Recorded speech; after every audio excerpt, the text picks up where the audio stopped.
ಸೋಮಶೇಖರ್ ಕ್ಯಾನ್ಸರಿ ಅವರೇ ಹಾಗೂ chief officer ಆದಂಥ ದೇವಮಾಣಿ ಸರ್ ಅವರೇ, ಇಲ್ಲಿ ನಮ್ಮ ಕನ್ನಡ ವಕೀಲರಾದಂಥ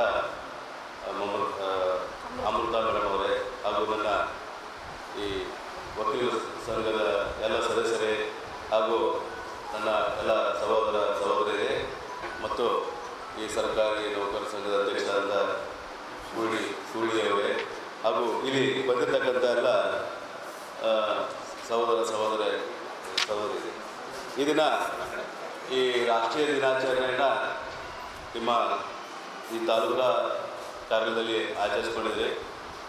ಇದರ ಮಹತ್ವ ಭಾಳ ಅವಶ್ಯಕತೆ ಇದೆ. ಇವತ್ತಿನ ದಿನ ಇದರ ಬಗ್ಗೆ ಭಾಳಷ್ಟು ಅವೇರ್ನೆಸ್. ಸೋಮಶೇಖರ್ ಕ್ಯಾನ್ಸರಿ ಅವರೇ ಹಾಗೂ ಚೀಫ್ ಆಫೀಸರ್ ಆದಂಥ ದೇವಮಾಣಿ ಸರ್ ಅವರೇ, ಇಲ್ಲಿ ನಮ್ಮ ಕನ್ನಡ ವಕೀಲರಾದಂಥ ಅಮೃತ ಮೇಡಮ್ ಅವರೇ ಹಾಗೂ ನನ್ನ ಈ ವಕೀಲ ಸಂಘದ ಎಲ್ಲ ಸದಸ್ಯರೇ ಹಾಗೂ ನನ್ನ ಎಲ್ಲ ಸಹೋದರ ಸಹೋದರಿಯರೇ ಮತ್ತು ಈ ಸರ್ಕಾರಿ ನೌಕರ ಸಂಘದ ಅಧ್ಯಕ್ಷರಾದ ಸೂಳಿ ಅವರೇ ಹಾಗೂ ಇಲ್ಲಿ ಬಂದಿರತಕ್ಕಂಥ ಎಲ್ಲ ಸಹೋದರ ಸಹೋದರಿ, ಈ ದಿನ ಈ ರಾಷ್ಟ್ರೀಯ ದಿನಾಚರಣೆಯನ್ನು ನಿಮ್ಮ ಈ ತಾಲೂಕಾ ಕಾರ್ಯದಲ್ಲಿ ಆಚರಿಸ್ಕೊಂಡಿದೆ. ಇದರ ಮಹತ್ವ ಭಾಳ ಅವಶ್ಯಕತೆ ಇದೆ. ಇವತ್ತಿನ ದಿನ ಇದರ ಬಗ್ಗೆ ಭಾಳಷ್ಟು ಅವೇರ್ನೆಸ್.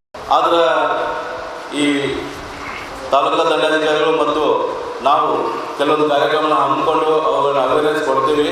ಎಲ್ಲರೂ ಕೂಡ ಅವುಗಳನ್ನ ಸರಿಯಾದ ಸದುಪಯೋಗ ಮಾಡ್ಕೊಳ್ಳಿ ಅಂತೇಳಿ, ಇದೇ ರೀತಿಯಾಗಿ ಈಗ ಎಲ್ಲರೂ ಕೂಡ ಬಂದಿದ್ದೀರಿ. ಮತ್ತೊಂದು ವಿಷಯ ಹೇಳಬೇಕಂತಂದ್ರೆ, ಈ ತಾಲೂಕಾ ಕಾನೂನು ಸೇವಾ ಸಮಿತಿ ಅಂತ ಇರ್ತದೆ ನಮ್ಮಲ್ಲಿ. ಅಲ್ಲಿ ಉಚಿತವಾಗಿ ಎಲ್ಲರೂ ಕೂಡ ಕಾನೂನು ಅರಿವು ನೆರವು ಕೊಡ್ತೇವೆ ನಾವು. ಇದ್ರ ಜೊತೆಗೆ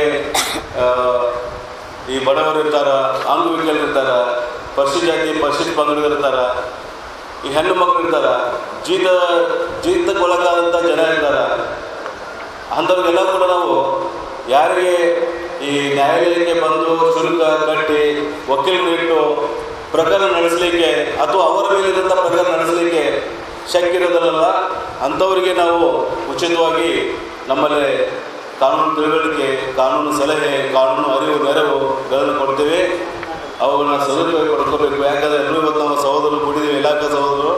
ಈ ವಿಷಯ ನಿಮಗೆ ಗೊತ್ತಿಲ್ಲ ಅಂತೇಳಿ ಈ ಕಾರ್ಯಕ್ರಮದ ಜೊತೆಗೆ ನಾನು ಮಾತು ಹೇಳಿ, ಎಲ್ಲರೂ ಕೂಡ ಈ ಮತದಾನ ಸರಿಯಾಗಿ ಮಾಡಿರಿ, ಮಾಡೋಕ್ಕೆ ಹೇಳ್ರಿ, ಕರೆ ತನ್ನಿರಿ ಅಂತೇಳಿ 12 ಮಾತುಗಳನ್ನು ಮುಗಿಸ್ತಾ ಇದ್ದೀನಿ. ಜೈ